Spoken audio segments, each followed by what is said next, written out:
Boa tarde, pessoal, tudo bem? Espero que seja uma troca boa aí com a gente, desculpem os problemas técnicos. A gente vai correr um pouquinho para tentar passar todo o conteúdo, mas fique à vontade para interromper também. A gente não precisa necessariamente passar todo o conteúdo. A gente trouxe aqui algumas dinâmicas que vão trazer para vocês um overview, enfim, do nosso trabalho. A gente trouxe aqui muito vida real. A gente está começando um trabalho que ele basicamente trabalha com design estratégico, um pouco que a gente vai ver hoje aqui, que é o design centrado no usuário. A gente também já trabalha dentro de empresas, ajudando as empresas a organizar seus serviços, né? A gente tem um case bem legal que foi lançado ontem internamente, a gente vai conseguir revelar para o mercado em breve. Comunicação de marca, né? Também temos alguns cases, é a nossa especialidade, e alguns processos de inovação. Esse trabalho que a gente está fazendo hoje é um pouquinho isso, tá? Essa é a nossa turminha, o César hoje vai palestrar para vocês à noite, que ele vai falar um pouquinho mais aí sobre o X. A Natália, que está aqui com a gente, vai ser uma das facilitadoras aqui do workshop. A gente vai tentar fazer algumas dinâmicas, vamos ver como é que a gente se organiza para isso. Tá? O Vinícius também, que está lá em Pelotas, tocando o time lá, e eu. Tá? Enfim, um texto aqui que é o meu currículo, mas não interessa muito. O que interessa é que está eu e a Natália aqui e que a gente tem um background já com essas marcas. Né? Então, eu trabalho já há mais de 20 anos, fui sócio da G2 lá atrás, que hoje foi no Run, né? E hoje é Sapien. Vendi a empresa em 2011, né, então tive uma boa experiência de trabalhar com o escritório de Pelotas, de Porto Alegre, de São Paulo e do Rio de Janeiro. Todas essas marcas aqui a gente tem trabalhos reais, tá? Então tem muito aprendizado dentro disso. Para resumir, eu trouxe um breve vídeo aqui, eu não sei se está com som, mas também dá para ter uma ideia do tipo de trabalho que a gente fez lá atrás. Tá? Vou chegar para o canto aqui para... Então, toda a presença do Bradesco, o Bradesco foi um cliente que a gente atendeu durante 12 anos, tá? Pelo menos eu atendi durante 12 anos, ainda continua na agência, né?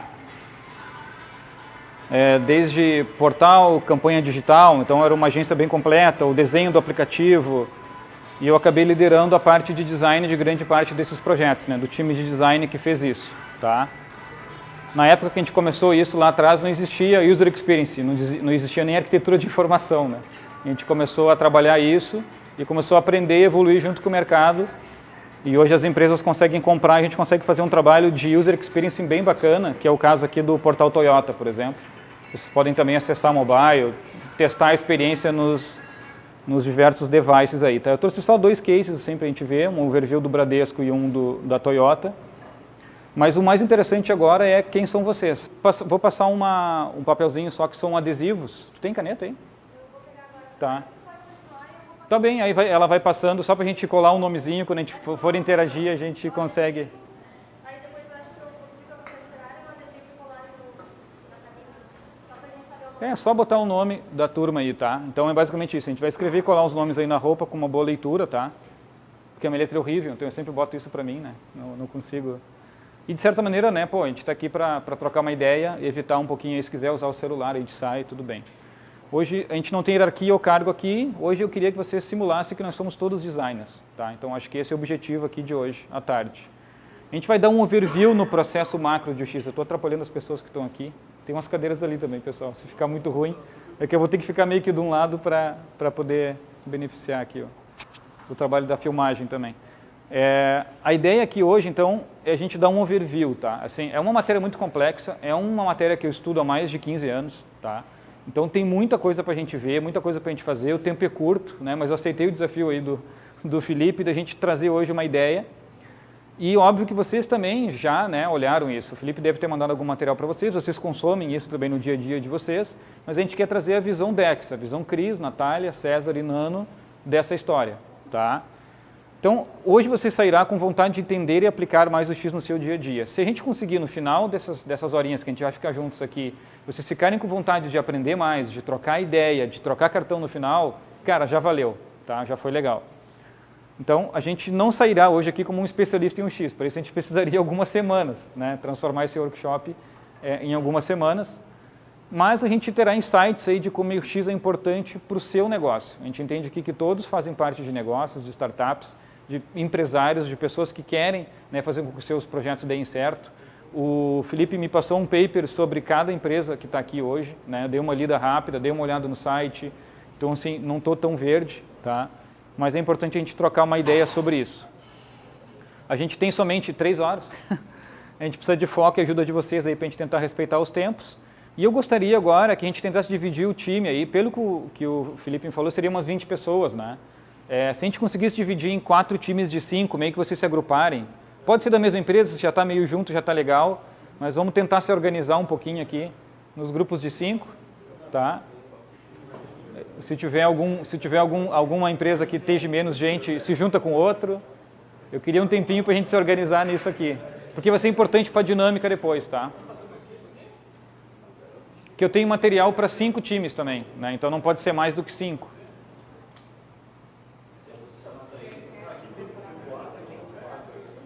Isso aí. Não, na verdade podem ser 5 times. A gente tem 5 materiais, né, Nath? São 5 materiais, né? Podem ser até 5 times.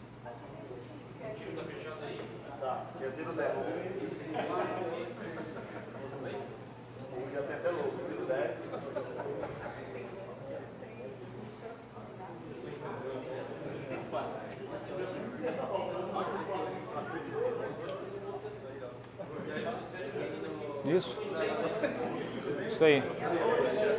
Aqui tá certo? Não tem problema. É mais assim, não pode passar de 5 times, é só isso. A gente tem 5 grupos de material.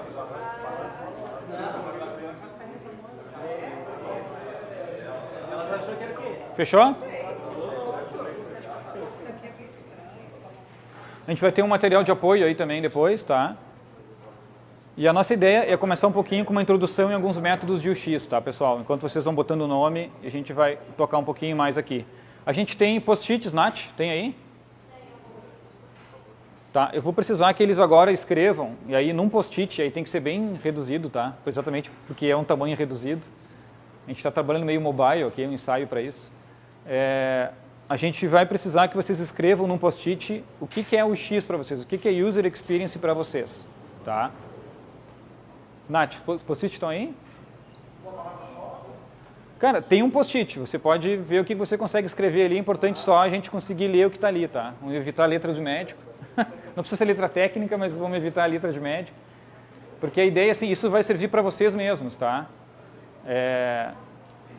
Eu tenho na minha pasta também canetas e coisas, tá, gente? A gente pode pegar ali.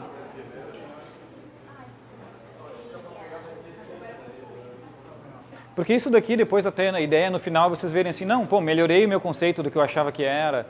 A gente vai trazer algumas bibliografias, algumas coisas para vocês aqui do que a nossa interpretação do que é o X, tá? E aí tem um negócio muito chato aqui, que é esse baita texto, tá?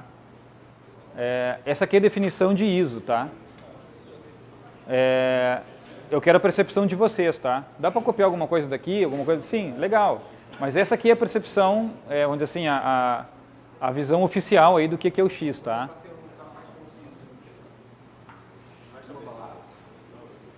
Mas vamos fazer essa dinâmica, escrevam, eu trouxe isso aqui para inspirar vocês, mas assim, de acordo com a definição da ISO, experiência do usuário inclui todas as emoções, crenças, preferências, percepções, respostas físicas e psicológicas, comportamentos e realizações do usuário que ocorrem antes, durante e após o uso, né?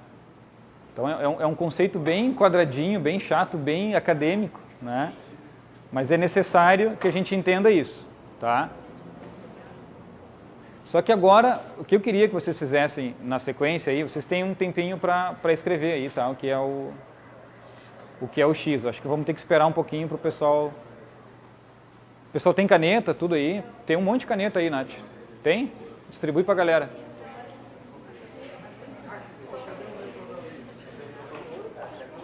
Acho que eu tenho aqui também.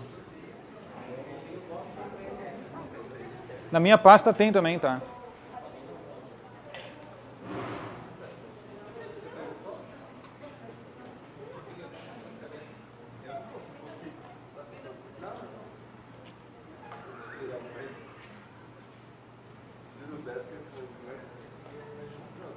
Gente, é um workshop, tá? É normal isso, tá? A gente para um pouquinho, faz, escreve, erra, acerta, para. Então, assim, não é uma palestra, tá? E é importante essa troca. Vamos ver aqui, canetas a gente tem post-its infinitos aí.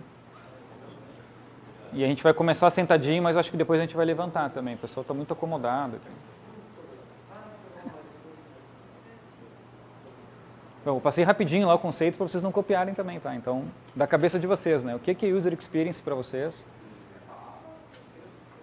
Então, o que vocês quiserem, tá? Tem vários tamanhos de post-it. Cara, quero fazer um desenho, faz um desenho. Quer dizer, é importante vocês, né, colocarem a sensação de vocês do que é o X para vocês, para no final do nosso trabalho, vocês entenderem. Pô, realmente eu acho que estou próximo, não estou, eu acho que falei besteira, não, pô, acho que está legal, acho que o Cris está errado, né? Não tem problema.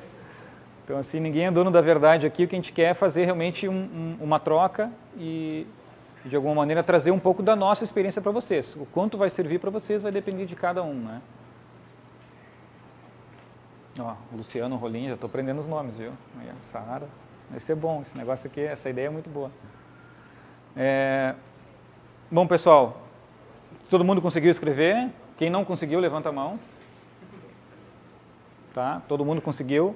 Bom, ainda tem tempo para evoluir, tá? Mas enfim. O X, na nossa visão de empresário que trabalha com design, trabalha com isso, é basicamente esses slides aqui, tá? É organizar, ou seja, não existe coisa mais complexa. A gente estava lidando agora com o controle remoto de um projetor que não funcionava de maneira nenhuma e ele até não tinha tantos botões, né? Mas é uma coisa que hoje, por exemplo, a minha filha que tem 12 anos, eu mostro isso para ela, ela fala assim, pai, eu não sei usar isso, né? Ela está acostumada já com algo touch, que tem 2, 3 botões, ou a interface é melhor pensada, né? Isso aqui é um negócio que, cara, tem, desde que foi inventada a TV, o controle igual, né? Mas se a gente pudesse mover alguns elementos, né? Então, primeiro dá uma organizada. Bom, eu não posso mexer nos elementos, posso só organizar. Então dá para organizar um pouquinho, agrupar, né? Mas além disso eu posso mover algumas coisas que não são tão, né, relevantes. Depois disso eu posso também, tipo, tem essa tecnologia, né, que é uma capinha, que eu posso esconder alguma coisa. Quer dizer, eu não estou inventando uma tecnologia nova aqui, né? Eu estou de alguma maneira, não quero atrapalhar vocês o tempo todo aqui, tá, gente? Mas eu posso esconder algumas coisas. E aí, por último, eu digo assim, cara, realmente eu posso simplificar muito a minha interface, porque isso aqui eu acabo usando um dispositivo físico, né, para interagir com uma interface que ela é digital. Pode ser uma TV, mas ela é digital. Eu posso remover qual é o mínimo de botões que eu posso ter nisso, né? Mas como é que a gente poderia simplificar isso aqui mais ainda, né? Por que a gente não pode falar com o nosso controle remoto? Então, isso para mim é o X. E quem faz o X melhor hoje no mundo, que é uma das nossas grandes referências que a gente estuda demais, são esses caras, né? Então, esses caras criaram a Apple TV, essa aqui é a versão 2 da Apple TV, que realmente você fala com o seu celular, com o seu controle remoto, né? Eu trouxe um vídeo aqui que não sei se vai dar para ouvir direito, mas dá uma ideia do funcionamento desse dispositivo, tá?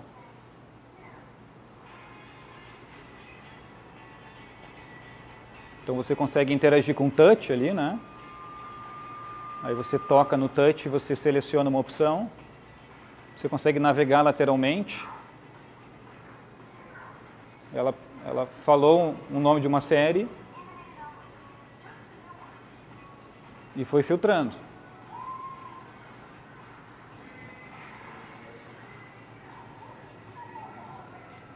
Voltar no tempo, né? Então a sensação touch.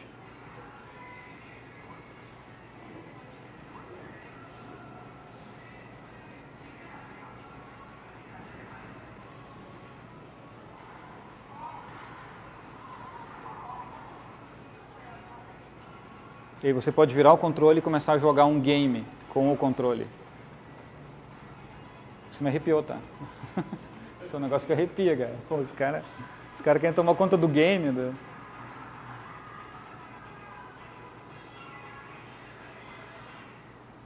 Então, é muito bacana, mas óbvio, né? A gente está falando da empresa hoje mais rica do mundo, que tem, sei lá, recurso ilimitado para investir em tecnologia também.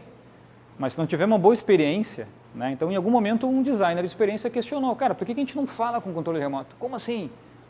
Pô, a Apple pode fazer isso e fez, tá? E funciona.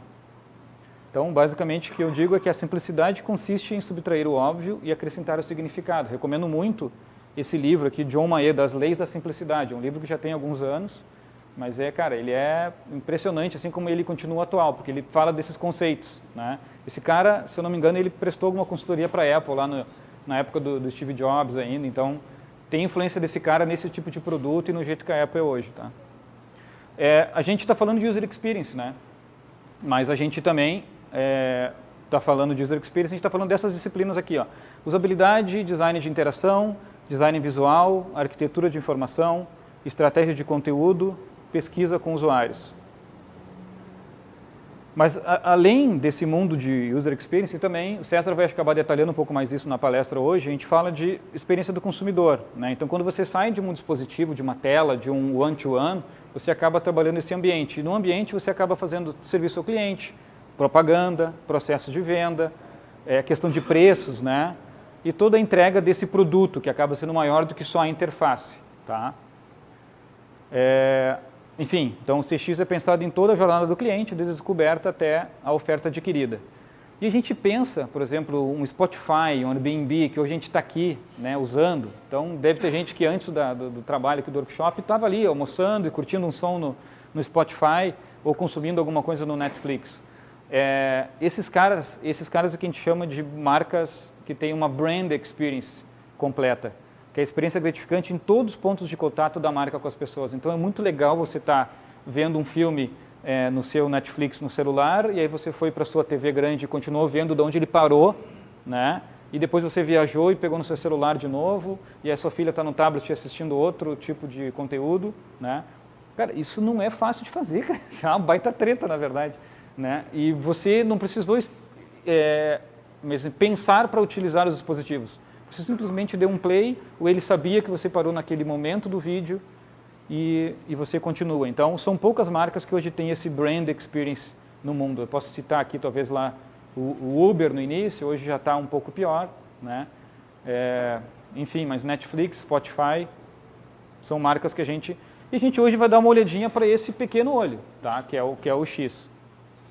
A gente também, como empresário, a gente precisa trazer alguns argumentos. Mas por que o Cris está aqui? Por que a gente está falando sobre isso? Por que o César está investindo comigo como sócio numa empresa de UX? Cara, primeiro para economizar tempo e dinheiro. As razões mais comuns de quebra de startups, tá? Eu acabei não colocando a fonte aqui, mas eu tenho ali se alguém quiser depois. Enfim, isso é uma pesquisa e que trouxe esse tipo de resultado. Basicamente, não tem necessidade no mercado, pode ser uma das falhas. A grana acabou, né? O formato do time, realmente fui incompetente, não consegui vender meu produto, o preço e o custo da operação ficou muito caro, o produto é pobre, né, no sentido de experiência, no sentido de tecnologia, o modelo de negócio está completamente errado, eu comecei com um modelo errado de negócio, ou eu ignorei os consumidores, né? Pô, tenho uma ideia legal, vou sair fazendo, eu tenho dinheiro, eu tenho a tecnologia, botei de pé. Tá, ninguém compra esse negócio, ninguém entende esse negócio, cara, já morreu na praia, tá? Então, eu fiz questão de citar 3 elementos aqui, que é o formato do time, o produto pobre como experiência e ignorar os consumidores. Esses 2 caras estão muito relacionados, tá? E 50%. O que significa esse número vermelho grande aqui na tela, tá? É a quantidade de tempo que desenvolvedores, em média, gastam em refação de código sem pensar na experiência antes. Então, se você não pensou no seu projeto, que você está trabalhando hoje, em fazer uma experiência, que hoje a gente vai ter uma ideia, tá? Vamos ver o tempo que a gente tem para fazer isso, de como é que a gente desenha uma experiência para um produto. Você está botando 50% do seu dinheiro de programação fora, tá? Isso é dado, estatístico, é uma pesquisa, a fonte está ali. Em termos funcionais, o custo de corrigir um erro após o desenvolvimento é de 100 vezes. O que significa isso? Se a gente tivesse corrigido o erro durante o processo, seria 100 vezes mais barato. Então, não são números pequenos, tá? Isso tudo para quê também? Para a gente melhorar o KPI, então, que é o retorno sobre investimento, né? Então, determinado dinheiro que eu coloco, você tem que justificar isso para o seu investidor, né? Para o seu anjo, ou para o seu sócio, enfim. Eu tenho que converter mais, né? Eu tenho que atrair mais pessoas, eu tenho que engajar mais essas pessoas, e ao mesmo tempo eu tenho que diminuir o abandono de curva que eu tenho do meu produto e diminuir o custo com o call center, né? Então, às vezes, a pessoa, não, vamos botar um puta call center aqui, tem um monte de problema, mas eu boto 50 meninas aqui para atender, teu custo aumenta, a reclamação aumenta, você entra num loop que não tem fim, tá? Esse é um texto de uma reportagem da Forbes que eu trouxe, que é muito importante também, serve de elemento para vocês. Eu trouxe impresso, isso vocês vão levar impresso, isso serve para justificar investimentos em UX, tá? Não é eu que estou dizendo, não é a Forbes também, é a Forrester, que é uma empresa, né, de pesquisa americana que a Forbes contratou para tentar, de alguma maneira, identificar o que está acontecendo. Pô, tem uma galera que investiu em um X, realmente vale a pena? Aí os caras fizeram uma pesquisa. Como o X está transformando os negócios, você queira ou não isso, esse é o título da matéria. Depois aqui o PDF tem um link para essa matéria.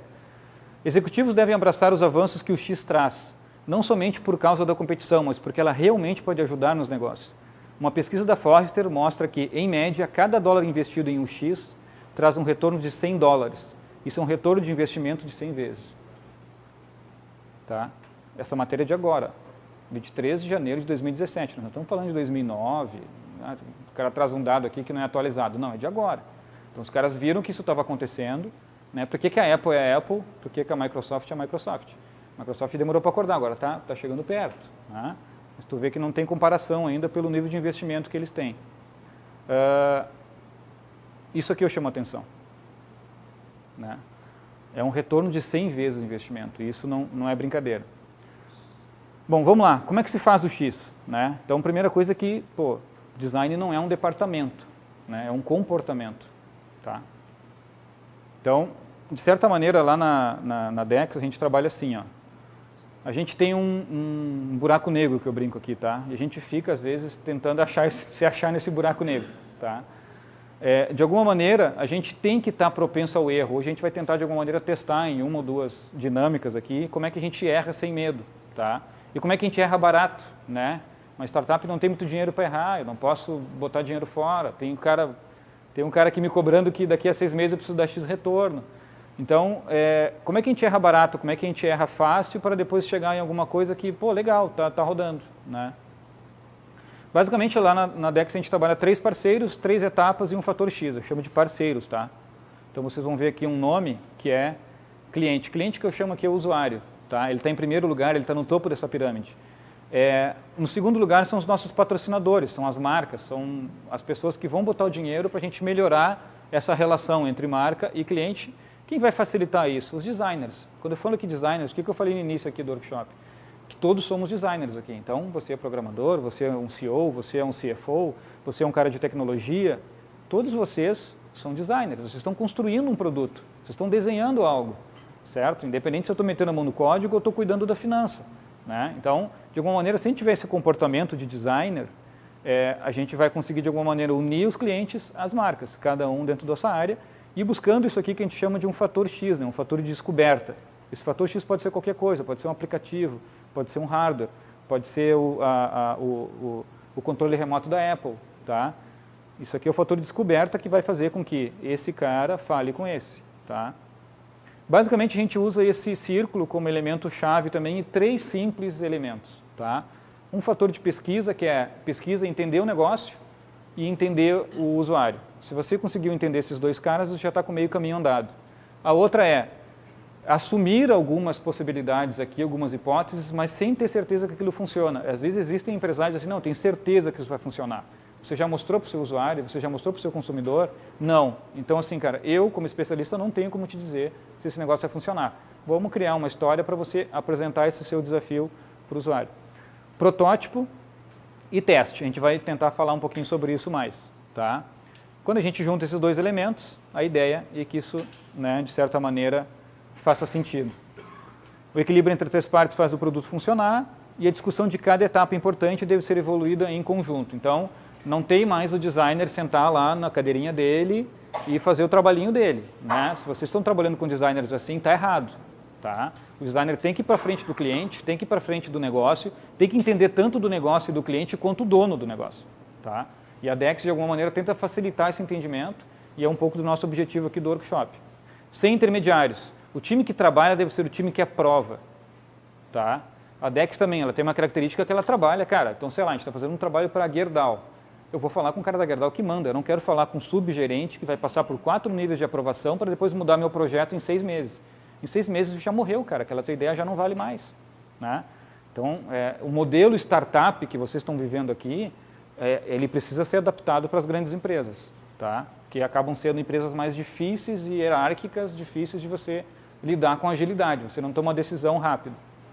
E o mais importante vermelhinho, inclua usuários nele. Né? Então, de alguma maneira, cara, um usuário é tão difícil, mas onde é que eu vou achar meu usuário? Ele parece um alienígena. Não, cara, às vezes é um amigo seu que está ali, que não trabalha no seu dia a dia, mas que consome o seu produto de alguma maneira, ou que poderia dar uma opinião, não é difícil, mas a gente tem que botar esse cara junto, tá? E o mais importante é, você CEO, você CFO, você tecnólogo, você designer, você não é usuário. Tá? Não testa com você mesmo, porque você tem um nível de conhecimento que daqui a pouco você vai ter surpresas quando você testar contra o cara. Isso aqui é um exemplo real também de três clientes que a gente acabou já utilizando essa dinâmica. A gente trouxe um pouco disso aqui para mostrar para vocês, tá? Não sei o timing que a gente vai ter para isso. Mas a gente está, de alguma maneira, trazendo aqui elementos que são ou é card sorting, ou é material de entrevista. A gente gosta muito de fazer essas dinâmicas com o cliente para ele nos explicar um negócio dele. Então, primeiro a gente faz tipo um canvas de negócio lá no início com ele, para ficar mais próximo do negócio dele. Depois a gente tenta fazer um canvas com o usuário, para tentar entender um pouco mais o perfil dele. Tá? Como o nosso tempo aqui é muito curto, a gente vai tentar usar um recorte de um case real. Então, imagine que esse case, sei lá, ele tem mais de 100 telas, a gente vai olhar para 2, 3 telas, e vai tentar olhar para isso de uma forma crítica. Eu vou trazer elementos para vocês olharem isso de forma crítica e a gente tentar melhorar esse projeto. Tá? Então, 100 telas e tentar apresentar um método macro aí. A gente vai falar um pouquinho agora de método ágil, design thinking, Lean UX, enfim, isso tudo são palavras que vocês provavelmente já conhecem, mas de certa maneira o Felipe pediu para passar um pouquinho sobre processos. São 4 livros que eu recomendo, tá? Que a gente utiliza aí como também base de metodologia para DEX. Não existe um livro guru que diga assim, esse cara vai me resolver tudo. Não, cara, é uma salada de fruta. O legal hoje é que existe muita bibliografia bacana sobre isso. Tá? Eu geralmente não leio todo o livro de tudo. Eu dou aquela olhada geral e digo, cara, isso aqui serve para mim e vamos embora para o próximo, entendeu? Então, assim, o importante não tem mais desculpa para a gente não consumir o X. Pô, 2, 3 anos atrás, 5 anos atrás, não tinha bibliografia nenhuma. Você tinha lá um Krug, você tinha lá um Nielsen, você tinha lá 2, 3 caras que escreveram bíblias e a galera seguiu aquilo durante 10 anos. Né?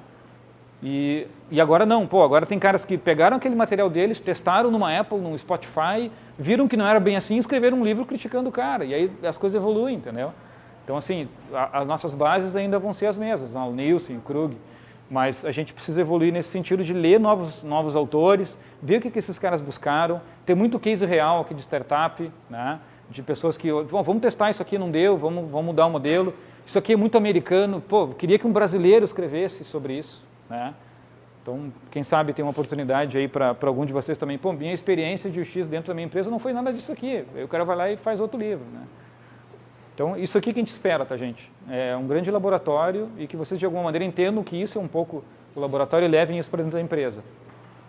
Isso aqui é o fator tempo, tá? Ó, fator tempo. E esse aqui é um processo que a gente trabalhou durante muitos anos. Eu trabalhei durante muitos anos também lá no Bradesco, enfim, grandes empresas, né? Que é o waterfall. Então, basicamente, você faz um roadmap, você especifica tudo, você faz uma arquitetura e design, você implementa.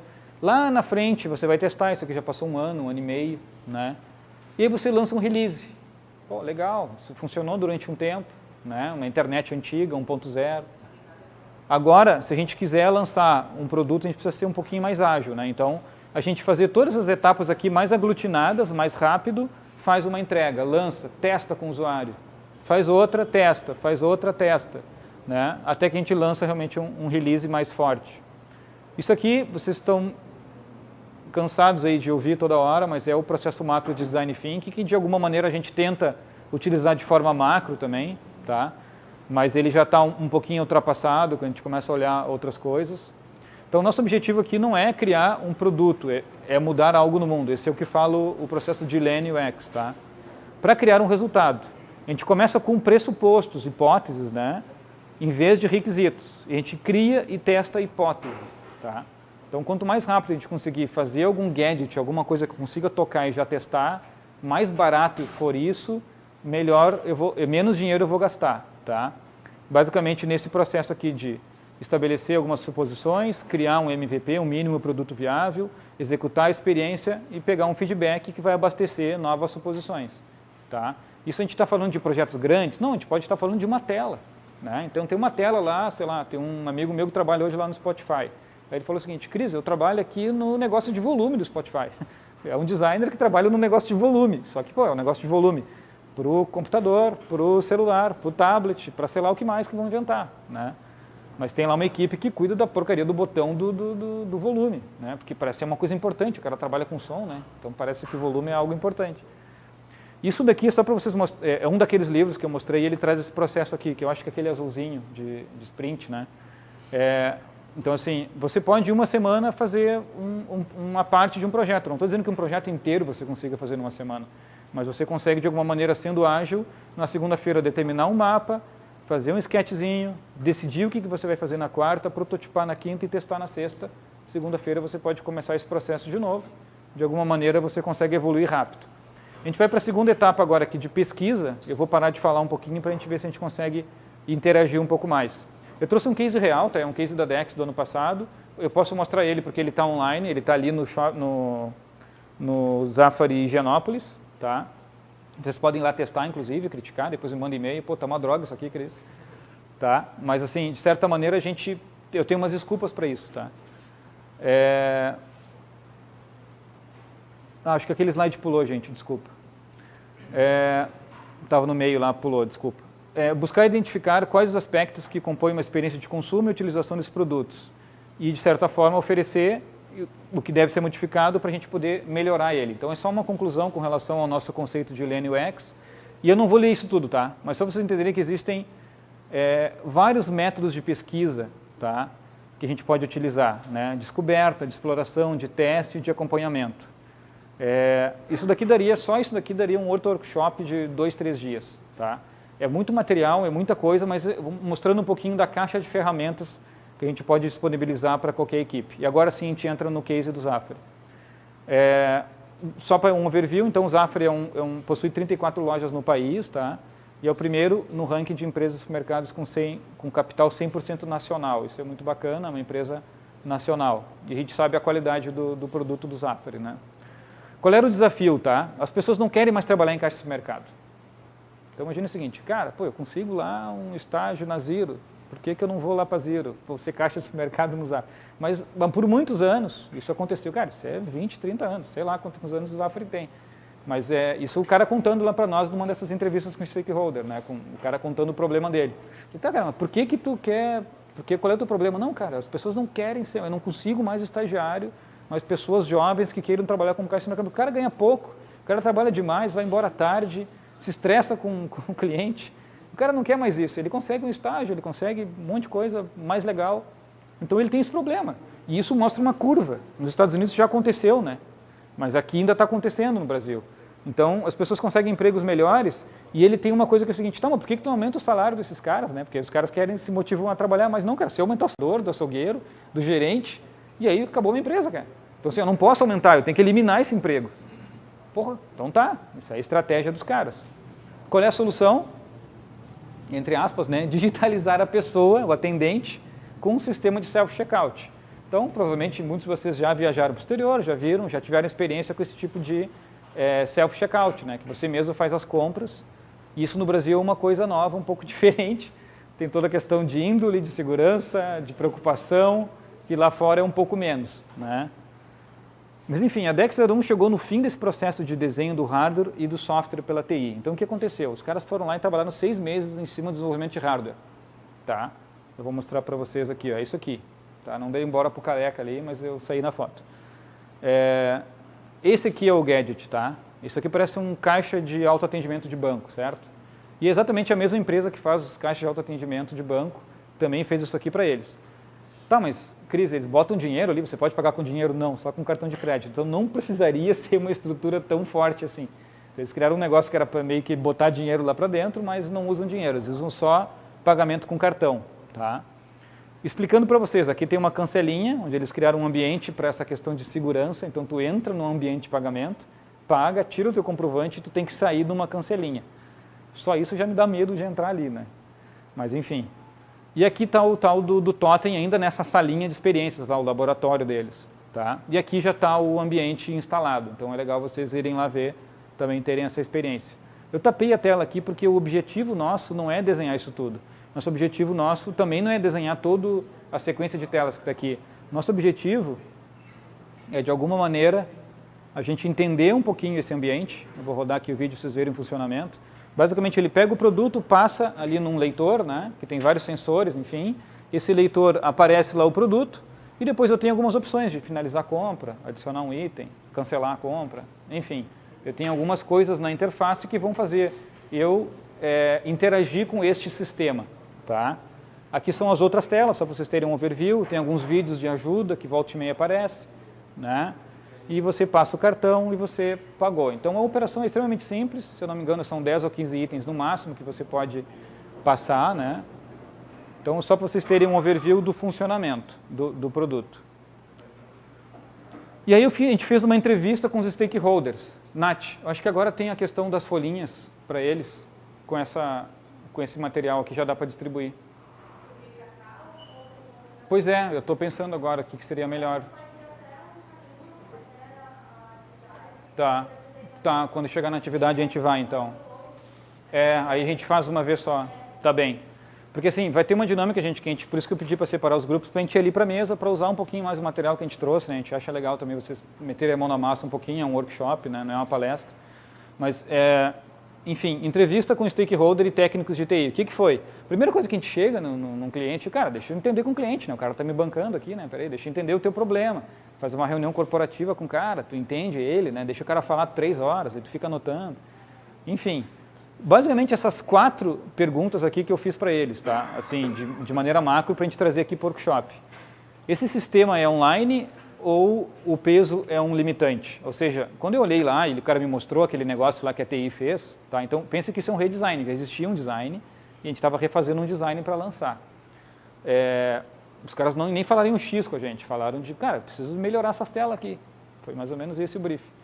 Aí a gente foi cavucando, pô, peraí, o cara é de TI, vem cá, me ajuda. Esse negócio aqui é online, esses vídeos vêm da web, eu achei que era um sistema online, HTML, sei lá, algum sistema ali que puxasse esses vídeos. Não, cara, eu tenho um computador aqui embaixo desse totem, cada totem tem um computador, ele é um servidor único para essa máquina, e óbvio, tem uma ligação com os POS lá de pagamento, né? Mas é só isso, né? Tem uma ligação com uma base de dados, tem uma conexão online, mas todo o sistema que está ali, todas as telas que estão ali, elas são de um sistema, eu não sei tecnicamente assim, mas é o sistema legado do Windows ali, né? Eles trabalharam na base de Windows.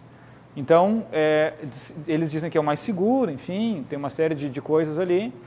E, então, assim, o peso, no caso, não era um limite. Quais tipos de interação a gente pode ter, né? Então, assim, pô, esse negócio o que era? Não sei se vocês notaram ali, mas é uma tela que é touchscreen, né? Agora sim, tem a tela touchscreen do iPhone e tem a tela touchscreen do Samsung de R$100, né? É diferente. Vocês têm o que aqui? Que tipo de tela é essa? Os caras falam assim, tá, mas isso é importante para você? Sim, cara, eu preciso saber as limitações técnicas do teu hardware para desenhar um sistema.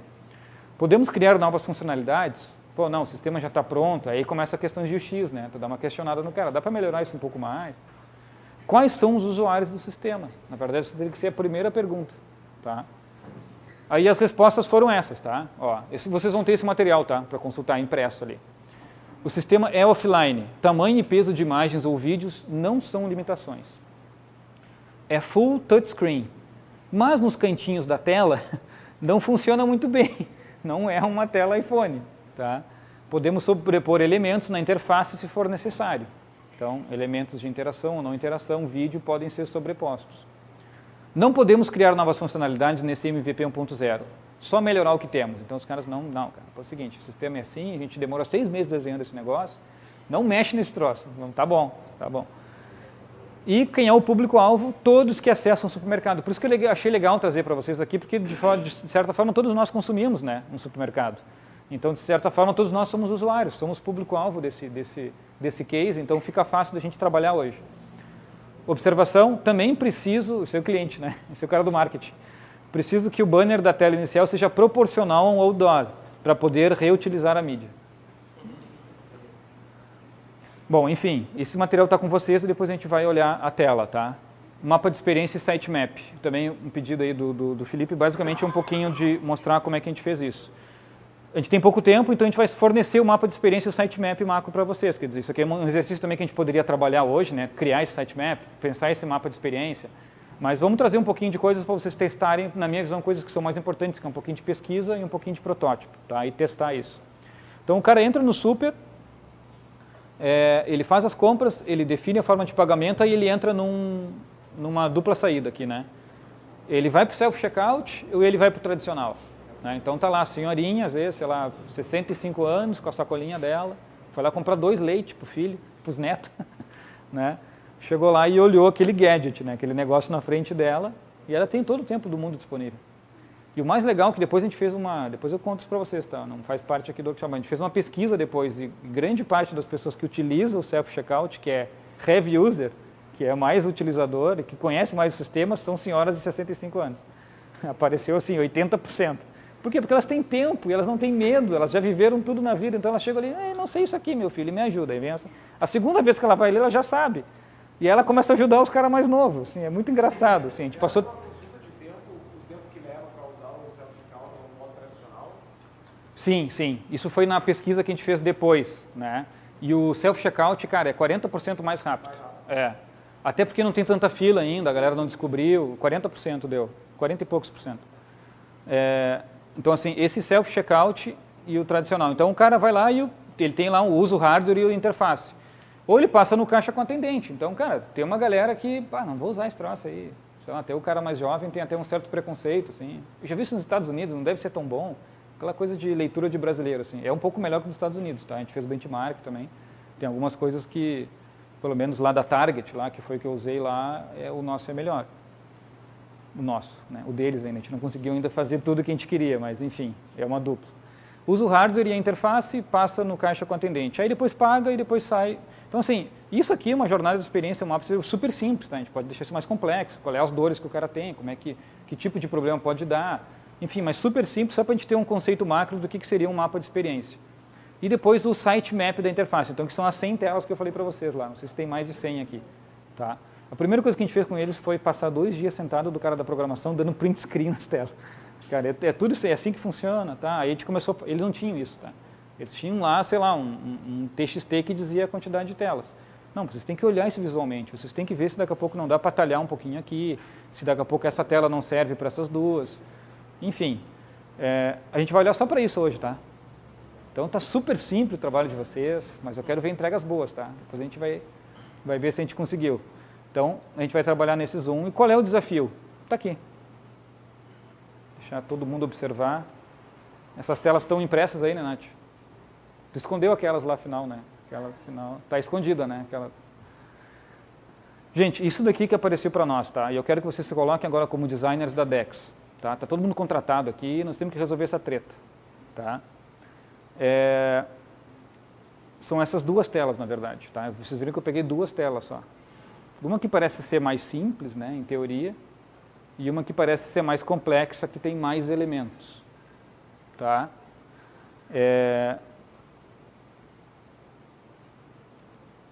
Tá aqui as 2 juntas, absorveram. E a gente vai olhar um pouquinho agora sobre análise heurística. Tá? Isso está no material, acho que o Felipe encaminhou para vocês. Vocês podem dar um Google também, análise heurística, vai aparecer lá o site do Nielsen Group com um monte de material, é muito legal vocês olharem isso. Esse é meio cara que trabalhou lá na Apple e lá no início definiu essas heurísticas. Ele estava cansado da internet não ter alguns padrões. Assim, cada site lá em 1999 era de um jeito. Né? Então ele foi lá e criou uma espécie de inspeção de usabilidade. A gente avalia uma interface para determinar se ela obedece a princípios pré-determinados, que são as heurísticas, né? Como se fossem os 10 mandamentos aí na religião. Né?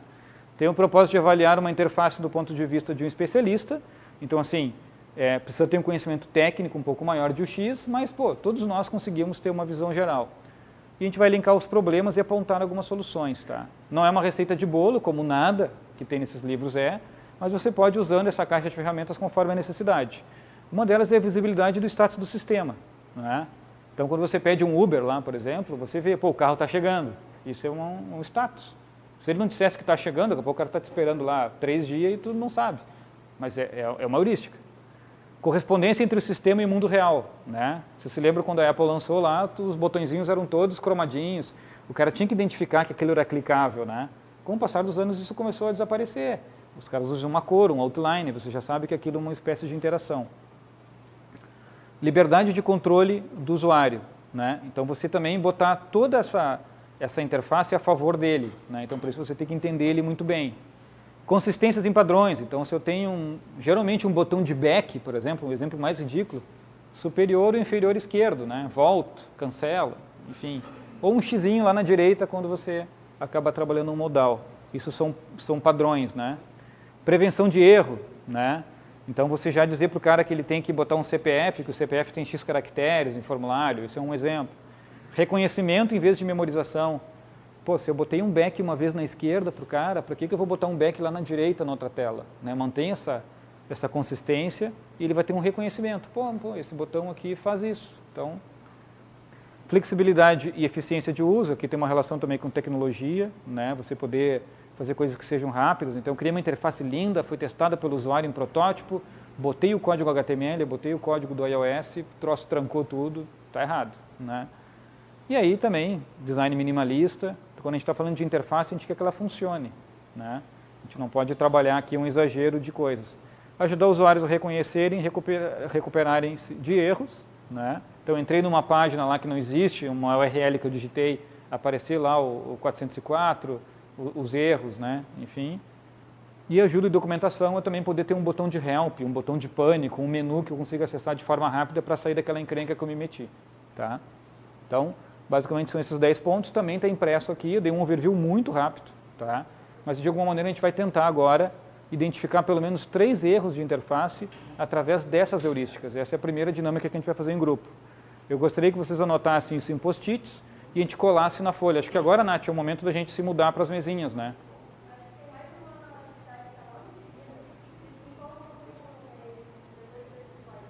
Ah, é. Tá. Tá bom.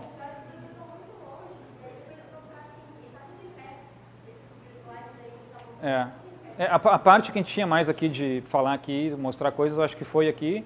Eu acho que depois tem um encerramento, mas eu acho que agora a dinâmica na mesa vai ficar mais legal. Então, a gente vai falar um pouquinho agora de personas, representam um usuário padrão e deve ser usado como referência para a gente prototipar. A gente não tem tempo de criar isso aqui agora, né? Eu daria um outro workshop também só de criação de personas, para a gente entender esses personagens. Mas a gente vai usar uma pronta como referência. Eu trouxe aqui o seu João da Silva, né, pai de família, cara bem apessoado aí. Isso é um card de persona muito simples, tá? Dá para ser mais complexo, mas aqui a gente trouxe o mais simples para trabalhar no workshop. Ele é um pai que trabalha todo dia e passa no supermercado porque a esposa pediu ou por necessidade própria. Ele compra coisas básicas e quer agilidade, né? Ele é da classe BC, ele tem 50 anos, é conectado, casado e pai de 2 filhos adolescentes. Tá? Qual é o comportamento dele? Cara, ele vai direto ao ponto. Não é impactado por promoção. Então, cara, vou lá comprar um leite, ele já sabe a marca do leite, ele compra o leite e vai embora. Não tem tempo a perder, né? Saiu do trabalho, está cansado, quer chegar em casa de uma vez, vai pegar trânsito, ainda mora na Zona Sul. Compram as mesmas marcas, né? Então ele tem a tendência de comprar as mesmas marcas e compra no máximo 10 itens e nem pega carrinho. Não, pega a cestinha aqui, já bota as coisas. Então é um cara muito ágil nesse sentido de comportamento. Qual é a atividade dele? Isso é a atividade real da vida dele. Pô, cara, ele corre 2 vezes por semana, gosta de jogar futebol, né? Gosta de passar tempo disponível com a família em casa, então por isso o tempo dele chegar rápido em casa depois do trabalho. Assa churrasco no final de semana, então por isso que ele vai no Zafra, tem uma carne boa, vendendo o cliente aqui, tá? Só pra vocês ficar a dica, tem carne boa no Zafra. Não sei se ficou claro. Né? Objetivos e motivações, aqui ó, quem não está vendo aqui, sair o mais rápido possível do super, né? Para ele é uma perda de tempo no supermercado. E se pudesse se auto-atender seria melhor, pois se irrita com a demora nos caixas tradicionais. Então, isso aqui é Como é que a gente criou isso aqui, tá, gente? A gente foi lá e pegou alguns dados demográficos de quem frequenta o supermercado, entrou lá dentro do supermercado e falou com algumas pessoas que consumiam aquilo, e a gente montou uma persona. Quer dizer, para esse projeto do self-checkout, se não me engano, foram umas 4 ou 5 pessoas diferentes. Está lá a senhorinha, aposentada, que tem paciência, não sei o quê, e tem esse cara aqui. Esse cara aqui, ele quer ser rápido, então ele é um dos caras também que poderia ser o cara que leva a ideia do self-checkout para frente. Tá? Isso aqui tem uma metodologia toda para construir isso. Tá? Não é assim, mas eu trouxe para vocês um overview. E aí tem atividade, né, Nath, agora? É isso? A gente tem que definir no grupo de vocês aqui quem é que vai representar esse carinha. Tá? Eu quero 2 carinhas desses. Tá? Então, esse é um grupo de 5 ou 6, 2 pessoas que vocês escolhem entre vocês aí. esse usuário com esse perfil e a gente vai identificar ele com um post-it ou com outro adesivinho, né, que eu sou o usuário. Tá? Ele vai fazer algumas perguntas, vocês vão fazer algumas perguntas para esse cara, tá? E a gente vai anotar as respostas nessas perguntas num post-it que a gente vai colar numa folhinha. Tá? E é legal a gente colocar um número aí para facilitar a ordem, né? Então, resposta 1, resposta 2. São só 3 perguntinhas, tá? Então, revisando, sei lá, 6 pessoas, 5 pessoas, define 2 para ser usuário, que vai ser aquele cara lá. Vocês vão ser um ator que vão representar aquele cara, tá? Aquele cara também está lá impresso, tem um papelzinho dizendo como é que ele é. Então, assim, como é que é o comportamento dele? Está ali, não precisa ficar decorando, tá? E a gente vai fazer uma entrevista com o usuário. Olha que legal, vocês vão agora no workshop fazer uma entrevista com o usuário. É falsa, mas não deixa de ser tão verdadeira, né? Vocês todos são consumidores do Zafari, né? Então, o que mais é importante para você na interface? Né? Eu botei aqui, defina até 3 níveis. Tem clientes que conseguem, tem clientes que não conseguem. O que é mais importante? Bem genérico. 2, o que é clicável ou não na interface para você? Porque imagina o seguinte, os caras me passaram aquele material lá. E aí eu tenho coisas, eu como heurística, como especialista, que eu olho aquilo e digo assim, cara, isso daqui não parece um botão, não parece clicável. Mas será que é clicável? Não, peraí, deixa eu ver o usuário. Então, estou perguntando para o usuário. Vamos dizer que você seja um usuário. Você é o Marcelo. Marcelo, você é um usuário. Vou perguntar para você, o que é mais importante para você na interface? Você vai ter as interfaces impressas ali. Imagina que você está de frente para esse self-checkout e você só tem 2 telas para trabalhar. A primeira tela que é de introdução, que é mais um start do sistema, e outra que você realmente é a tela principal do sistema, onde você vai passar os produtos e vai ter um feedback de quanto está saindo a sua conta e uma série de outras informações. Tá? E você vai ter que dizer para mim, nas 2 telas, as 3 perguntas. Tá? Pode ser mais genérico, mas olhem as 2 telas e respondam as 3 perguntas para as 2 telas. Tá? Então, é isso, Nath? Não sei qual é o próximo. Acho que agora a gente dá um pause aqui e se muda para nossas bases ali na mesa. Está tudo montadinho já, tá, pessoal? Primeiro, assim, um feedback aqui. Fabrício, o que você achou dessa dinâmica aqui que a gente fez agora? O que você pode trazer aqui para o grupo? Eu achei interessante pela parte de tu analisar de uma maneira um pouco mais crítica, olhar ali e começar a atrair o que tu melhoraria dentro daquele painel exclusivo. Eu acho que geralmente quando tu entra num site que é ruim, tu nota esse tipo de coisa, mas tu não faz uma avaliação. Tu fala, nossa, tá ruim. Vai seguindo adiante, tu tenta achar um jeito de fazer o que tu precisa dentro dele. Isso geralmente acaba saindo do site, né? Só que daí você trata de um sistema de interface, tu vai ser obrigado a lidar com o sistema ruim. É pior ainda, né, esse negócio do que um site que você pode sair. Ali você quer passar com a sua compra, né? Se for ruim, você ainda tem um impeditivo maior. Mas a interface de um banco, tu precisa sacar o dinheiro. Se ela for ruim, tu vai precisar sacar o dinheiro igual, então você vai ter Você vai perdendo tempo até aprender. Exato. Perfeito. Não, ótimas observações. Agora nós vamos fazer um exercício bem rápido para a gente voltar aqui para os slides, depois a gente vai ter uma dinâmica que é mais legal. Falar mais alto. Tá bem. A próxima etapa agora, sim, vocês fizeram agora foi um trabalho de pesquisa, tá? De novo, né? É um workshop, a gente tem pouco prazo, a gente está aqui, né? Num ambiente colaborativo, mas foi muito legal a gente sair daqui, sair o Cris aqui do pedestal e ir para ali, a gente trabalhar juntos um pouco.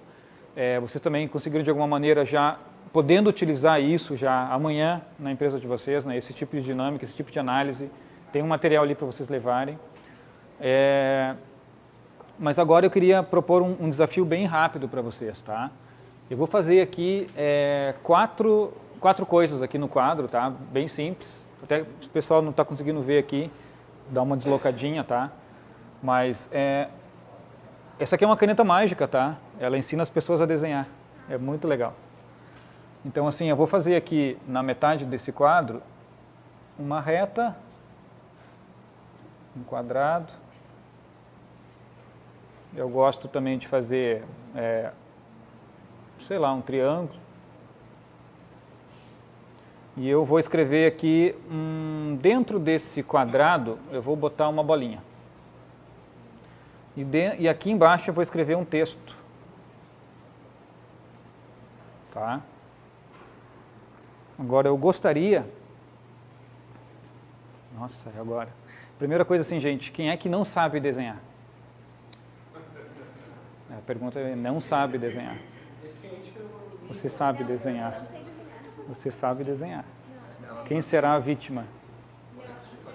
Quem será a vítima? Edson, pode ser você, Edson?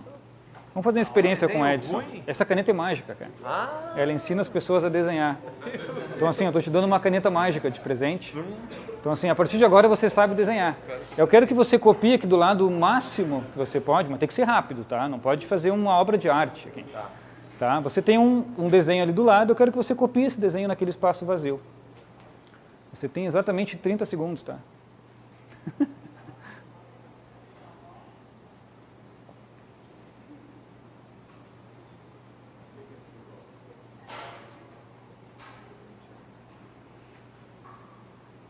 Os colegas estão te zoando, tá? Que não dá bola, tá? Pô, me devolve minha caneta, cara. Agora tu aprendeu a desenhar aí, tá bom. Tá bom? Acabou o tempo? Bem. Gente, você tinha levantado a mão, né, Edson? Quer dizer, o Edson tinha dito que não sabe desenhar. Ele acabou de provar que ele sabe desenhar. Essa caneta não é mágica, tá? Então, assim, quem consegue fazer esses 4, 5 objetos aqui que a gente fez aqui, consegue desenhar qualquer interface, tá? Então, assim, todos vocês são designers e sabem desenhar, tá? Mesmo levantando a mão dizendo que não sabem. Vamos baixar o... Como é que baixa aqui, Felipe? Só baixar?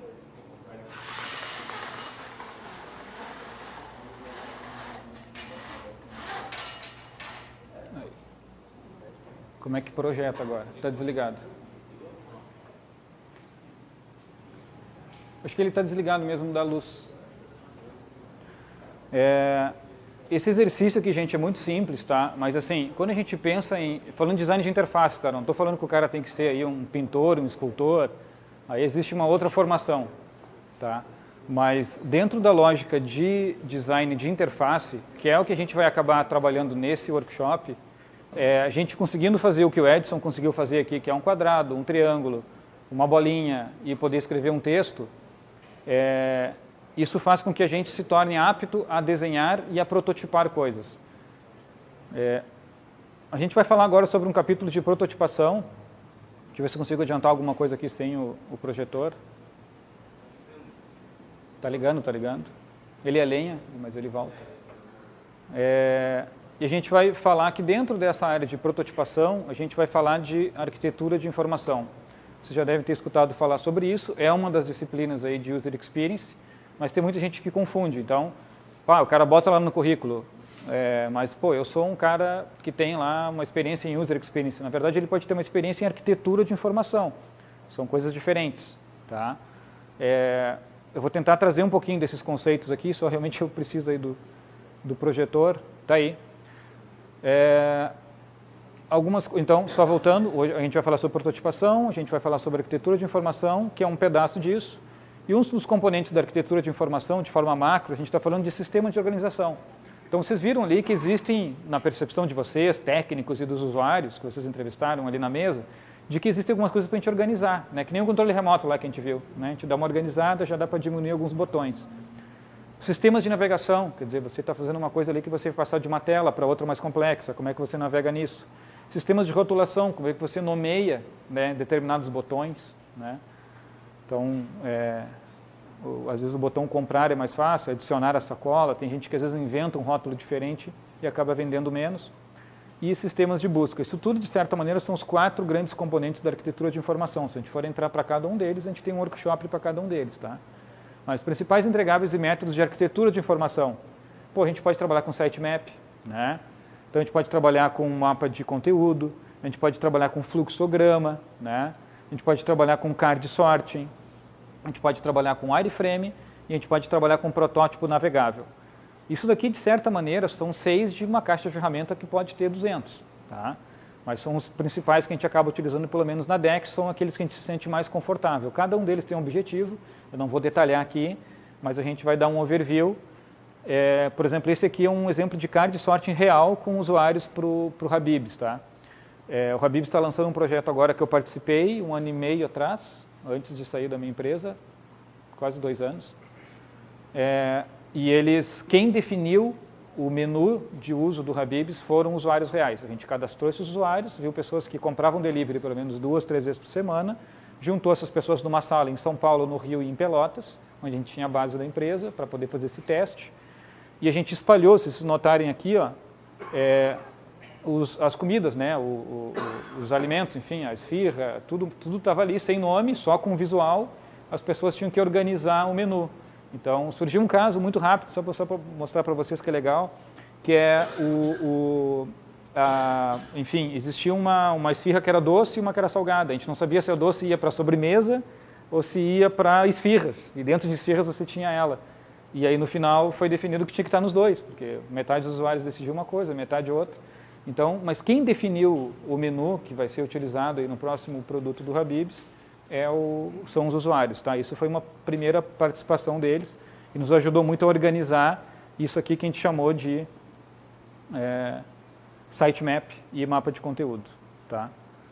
Hoje a gente vai trabalhar o wireframe protótipo navegável, tá? Vamos ver que a gente consegue, com o tempo aqui, a gente trabalhar, mas a ideia é a gente meter a mão na massa e trabalhar alguns wireframes. Então, como o Edson fez ali, a gente só precisa realmente conseguir fazer esses elementos, a gente vai conseguir trabalhar o wireframe. Mas afinal, o que são wireframes, né? O wireframe é o esqueleto do site, é a estrutura. Pensem numa planta baixa de arquitetura, né? Todos vocês se envolverem em algum momento com obra, espero que tenham usado o Tigre, né?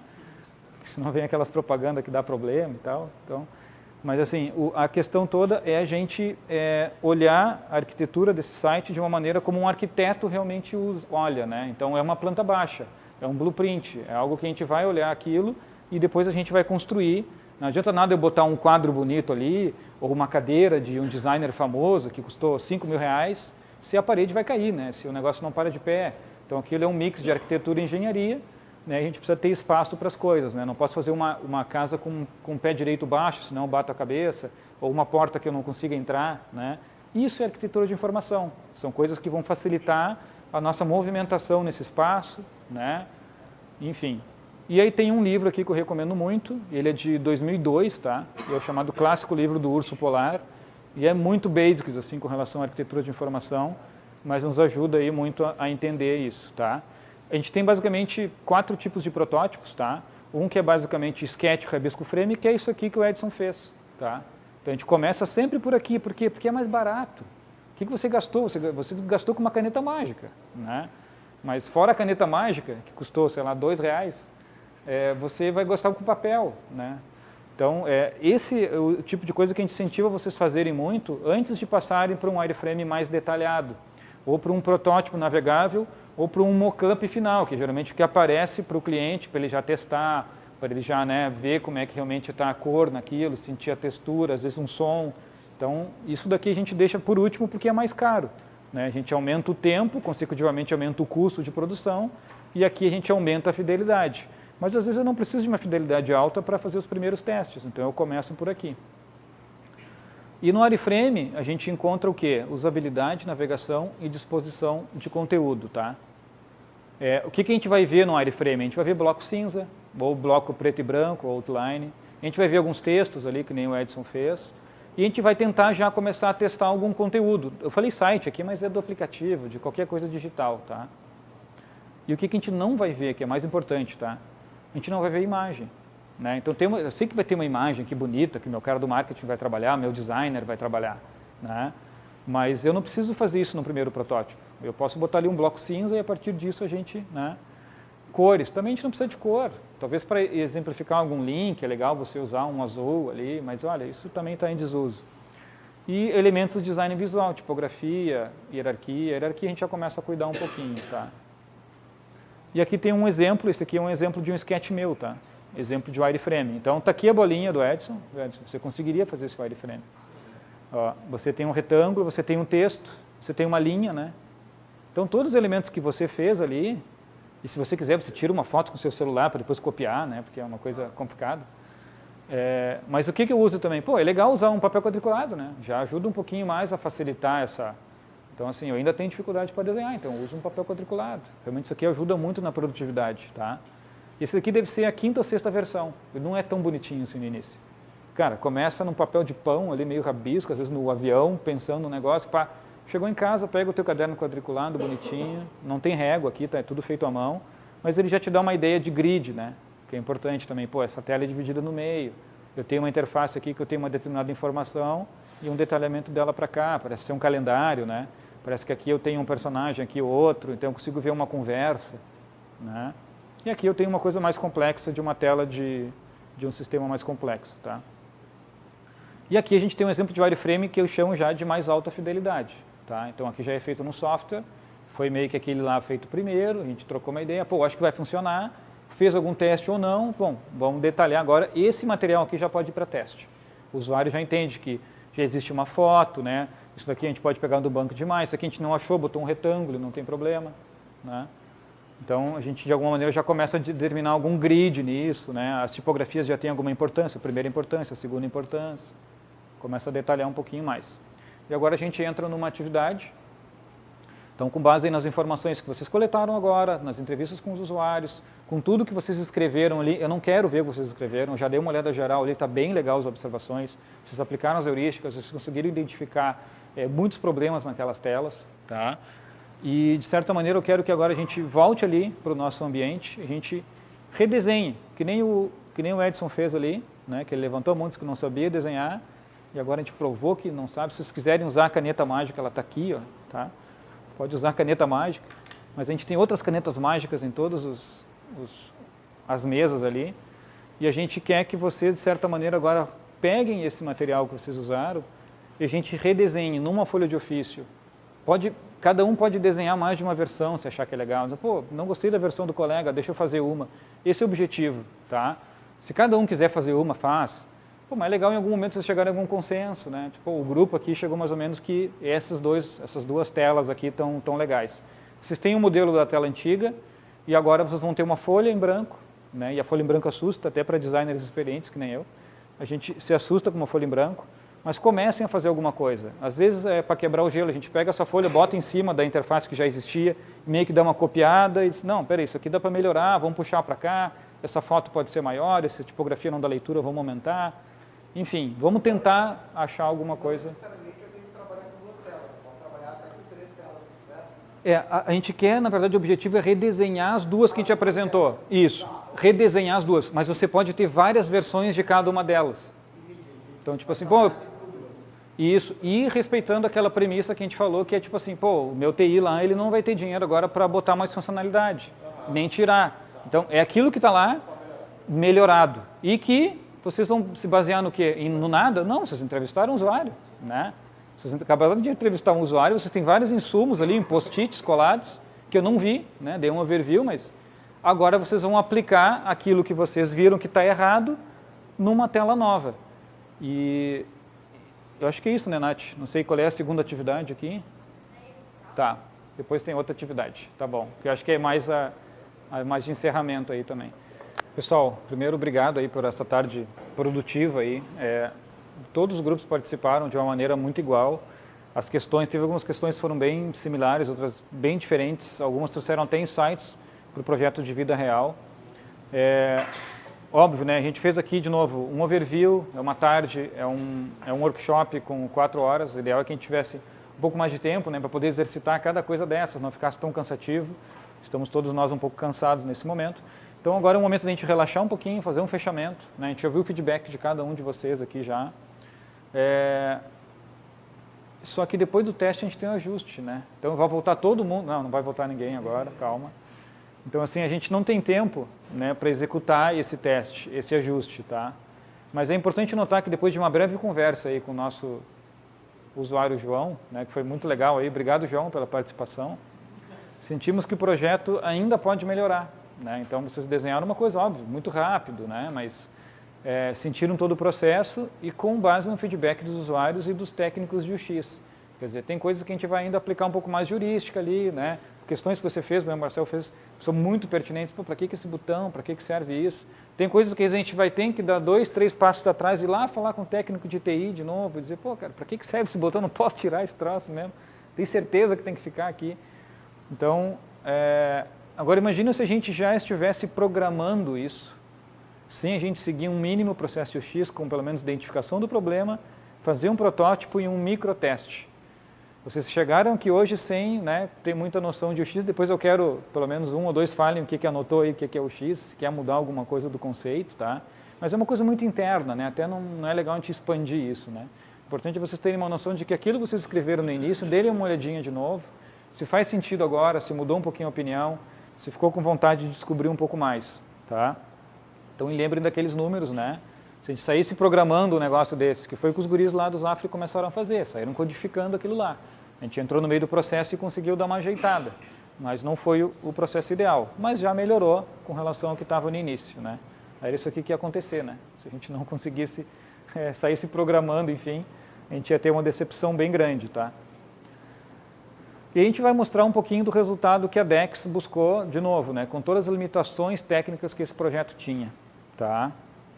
E o resultado legal disso é que não é um resultado da DEX, né? É um resultado para os usuários. A gente sempre brinca nisso. A DEX, vocês que estão aqui, os designers, de uma forma geral, eles procuram ser facilitadores. A solução meio que já está na cabeça do Marcel, da Bianca, né? Do nosso desenhista. Então, assim, já está na cabeça dessas pessoas. Só que se a gente não acessar essas pessoas, não conversar com elas antes do processo de trabalho de desenho ser feito, a gente vai acabar tendo muitas hipóteses e isso vai acabar a gente perdendo energia, gastando um tempo que não é legal, né? E vai se perder um pouquinho. Essa daqui é uma das telas que o Zafari aprovou, tá?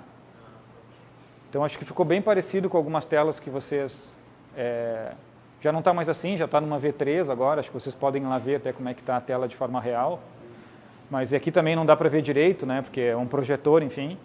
Mas a ideia a gente colocou como utilizar aqui num canto com um ícone, a marca bem reduzida, né? Foi uma briga para aprovar esse branding aqui, para eles tirarem o esquilinho, enfim, foi um... E solicitar ajuda aqui nessa tela, nesse lado direito. E tem esse botão iniciar compra e aqui esse espaço que eles poderiam utilizar o banner do outdoor, enfim, já como uma mídia pré-programada, tá? Depois aqui tem umas explicações técnicas sobre cada item, mas não vamos ao detalhe. Essa tela é tela que chama mais atenção, tá? O que a gente fez nessa tela? A gente dividiu ela num grid, basicamente em 3 partes, né? Essa aqui a gente dividiu no meio e a gente colocou aqui uma grande área branca para você ter contraste com a quantidade de itens, né? Isso aqui ainda era 15 itens, se não me engano, na época, e agora virou 10 itens, então você conseguiu aumentar a tipografia. A gente tentou criar essas linhas guias aqui que vocês estão vendo, ó, por causa daquela limitação que a gente falou no início, que essas áreas do canto aqui não são interativas, tá? Elas não funcionam para clique. E a gente fez um teste, a gente viu que mais ou menos, sei lá, acho que aqui tem uns 50 ou 60 pixels, ela não funciona. Então, a gente só podia ter área de interação a partir disso. Então,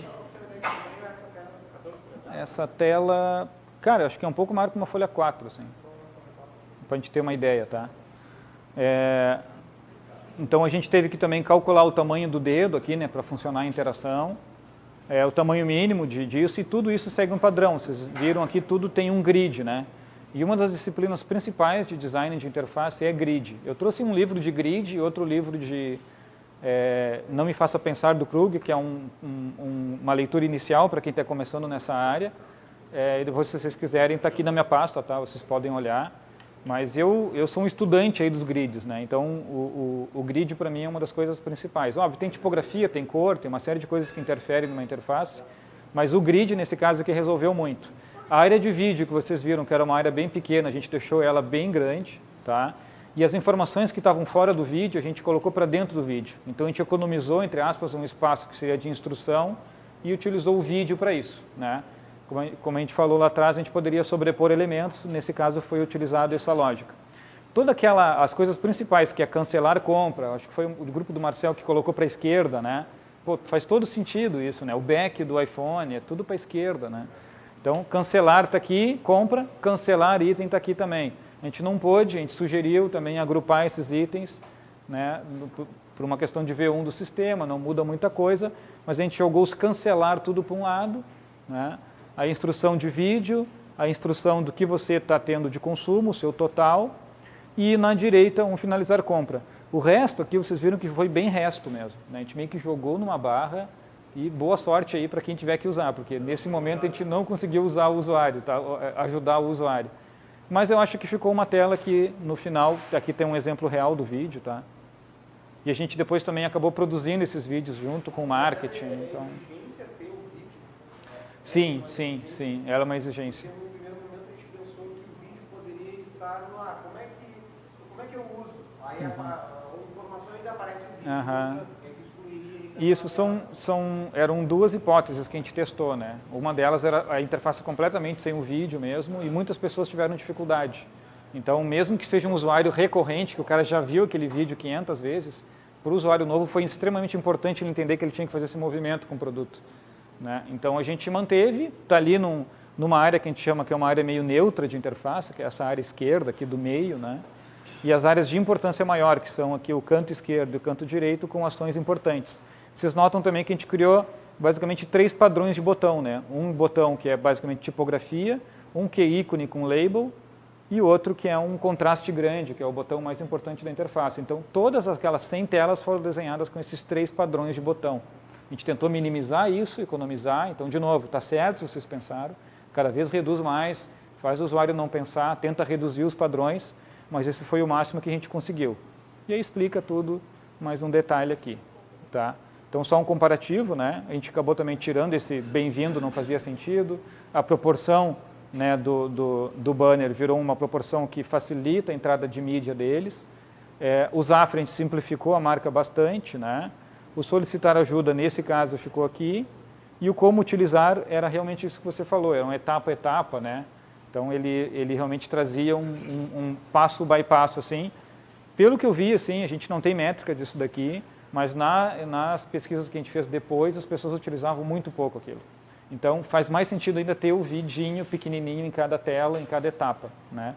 Se eu não me engano, tem uns 6 ou 7 vídeos durante toda a interface, até a hora que passa o cartão, tem um vídeo explicando. Então, ele é bem didático nesse sentido, assim, tá? E aqui a outra tela, né? Então, também, a gente conseguiu, de alguma maneira, organizar um pouco melhor essas informações. A gente transformou coisas que não eram interativas em botões interativos, porque eles são interativos, né? Esse botão que estava sem contraste, a gente deixou com o maior contraste possível, e as coisas de cancelar para esse lado. O branding, eu já estou no Zafre, né? A gente sugeriu, inclusive, tirar isso aqui, tá? Mas aí, coisa de cliente, branding, marketing, fica a marca. Cara, tu já está no Zafre, para que eu tenho que botar a marca? Eu estou perdendo espaço de interface para botar um botão, alguma coisa. Ou até aumentar o número a tipografia de leitura, né? Então, e a resolução disso era muito baixa, tinha uma questão técnica também, que se eu não me engano era 1024 essa resolução. Então, a gente às vezes fazia a tela numa resolução dobro, né? E depois reduzia para poder trabalhar. E esse é o resultado final, né? Então, só para vocês terem uma ideia do tamanho, né, do cartão de crédito e do tamanho da tela. Então, acho que é um pouco maior que uma folha 4, assim. Acho que é 14 polegadas ou 15, né? Acho que é mais ou menos do tamanho do Mac ali, assim.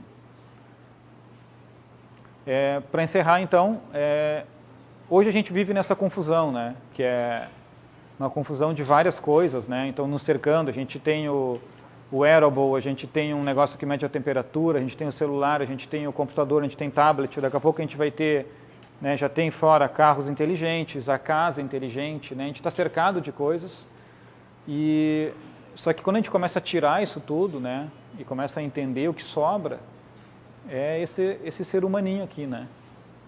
Então, no final, as pessoas são mais importantes. É isso que, de certa maneira, a gente tinha que entender aqui hoje. Tá? Se vocês saíram com essa frase aqui hoje, para amanhã aplicar na empresa de vocês, ou para falar com o investidor de vocês, entendam que sem as pessoas o produto de vocês não é nada. Então, tentem entender um pouquinho mais quem são essas pessoas e como é que vocês tratam ela melhor. Tá? Porque tudo isso só fará sentido se elas conseguirem usar aquilo que vocês criaram, né? Então, eu tenho uma boa ideia na cabeça não é nada. Uma boa ideia de as pessoas utilizando, comentando, compartilhando aquilo, faz mais sentido, tá? Com o encerramento, a gente tem só mais uma coisa, e eu queria saber quem é que sabe qual empresa que é assim, ó. São 5 características. É um time pequeno de designers, tá? Estão há mais de 20 anos trabalhando juntos, entendem a importância de ouvir um ao outro e entende que ideias são frágeis, elas precisam ser usadas com cuidado, né? Precisam ser lapidadas, precisam ser evoluídas. E onde prototipar e criar um ambiente onde testar e errar é fundamental para termos bons produtos. Tá? Alguém tem algum chute de qual empresa é essa que eu estou falando? Microsoft, Facebook... Dex. Mais alguém? Foram bons chutes, bons chutes. WhatsApp, boa. A gente acredita nesse modelo, tá? Mas não é a nossa empresa, a gente não trabalha há 20 anos juntos. Gostaria de ser, mas a gente tem esses caras como exemplo, tá? Eu vou rodar um vídeo, eu não sei como é que está o som ali, vamos ver se a gente consegue ouvir.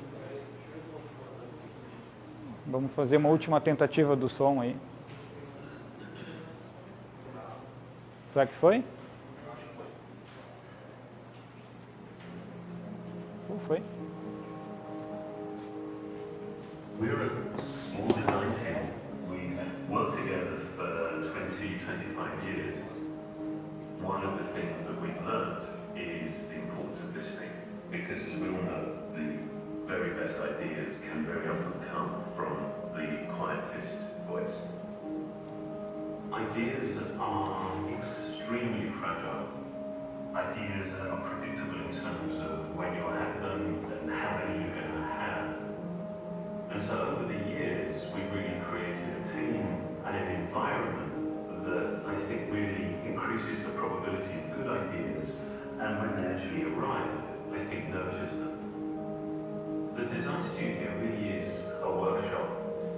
We design three-dimensional objects, and we make lots and lots of models and prototypes. Designing and making really should be inseparable. For every finished product that you see, tools had to be designed, the process had to be created and experimented with. We've worked very hard to create a singular studio that has all of these different facets.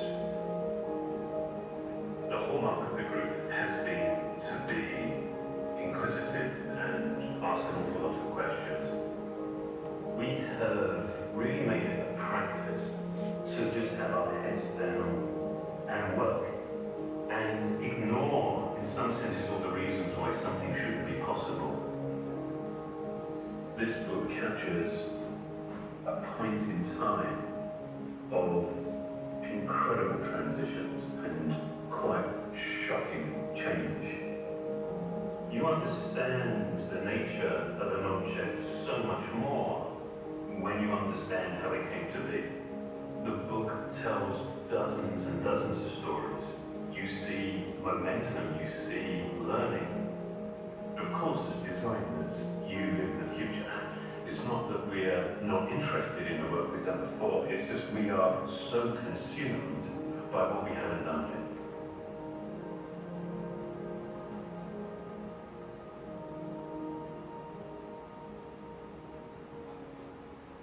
Vocês quase acertaram ainda, gente.